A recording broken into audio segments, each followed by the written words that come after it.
بسم الله الرحمن الرحيم.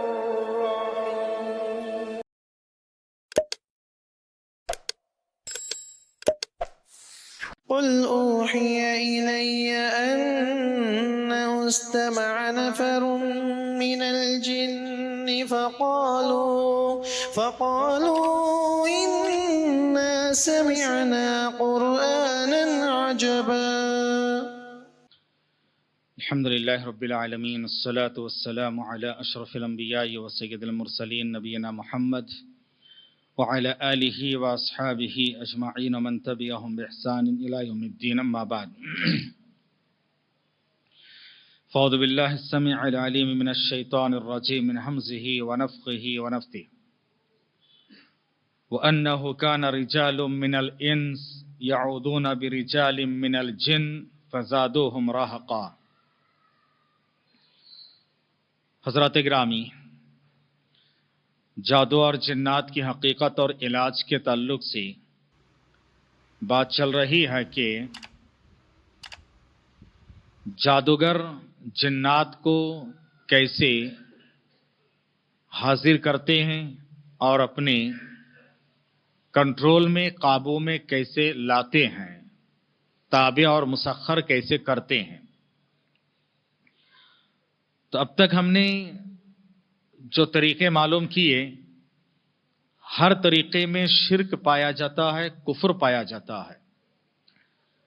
شرک اور کفر کے ذریعے سے شیاطین خوش ہوتے ہیں اور خوش ہو کر جادوگروں کی بات سنتے ہیں، مدد کرتے ہیں اور وہ جیسے کہتے ہیں اسی طرح سے کرتے ہیں.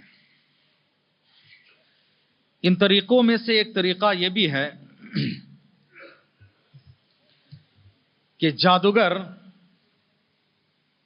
کبھی ایسا کرتا ہے کہ کسی مریض یا جس پر جادو کرنا مقصود ہو، اس کا کپڑا یا اس کا بال یا اس کے جسم سے لگا ہوا، اس کے جسم سے لگی ہوئی کوئی چیز اس کو حاصل کرتا ہے. یا تو اس کا رومال، اس کی دستی، اس کی کرچھپ، اس کی ٹوپی، اس کی پگڑی، اس کا کپڑا، کپڑے کا کوئی ٹکڑا، یہ حاصل کرتا ہے. حاصل کرنے کے بعد پھر اس کپڑے کو وہ مختلف طرح کے گراہ لگاتا ہے، کپڑے کو گراہ لگاتا، گھاٹی لگاتا ہے، اور گھاٹی لگا کر اس کے ساتھ وہ مختلف طرح کے تنتر منتر کر کے جادو کرتا ہے، جنات کو حاضر کرتا ہے. جنات خوش ہو کے اس کی مدد کرنے کے لیے آتے ہیں. یہ طریقہ بہت معروف اور مشہور ہے جادوگروں کے یہاں پر کہ جس پر جادو کرنا مقصود ہو، اس کے جسم سے لگی ہوئی کوئی چیز یا اس کے جسم کا کوئی ٹکڑا حاصل کریں اور اس کے ذریعے سے وہ تنتر منتر کر کے، گراہ لگا کر، بندش کر کے جادو کریں. پیارے نبی صلی اللہ علیہ وسلم پر بھی جادو اسی طرح سے کیا گیا تھا کہ آپ صلی اللہ علیہ وسلم کے بال حاصل کیا گیا. ایک یہودی لڑکا نبی کی خدمت میں رہتا تھا تو کنگھی کرتے ہوئے اس نے ایک بال حاصل کیا اور اس بال کو لے جا کے یہودی کو دیا، اور وہ یہودی بال میں 11 گھاٹی لگایا، گراہ ڈالا. گراہ ڈالنے کے بعد اس میں پھونک مار مار کے جادو کیا. اسی لیے اللہ نے کہا وَمِن شَرِّ النَّفَّاثَاتِ فِي الْعُقَدِ، گراہ میں، گھاٹیوں میں پھونک مار مار کر جادو کرنے والیوں کے فتنے سے اللہ میں تیری پناہ میں آتا ہوں. پھر اس بال کو موم کا ایک پتلا بنایا اور اس کے اندر رکھا. اندر رکھ کے موم کا پتلا بنا کے اس موم کے پتلے میں سوئی چبویا اور اس میں بھی تنتر منتر کر کے کانٹا چبایا. پھر اس کو ایک چھوٹے سے صندوق میں، باکس میں بند کر کے مدینے کے ایک پرانا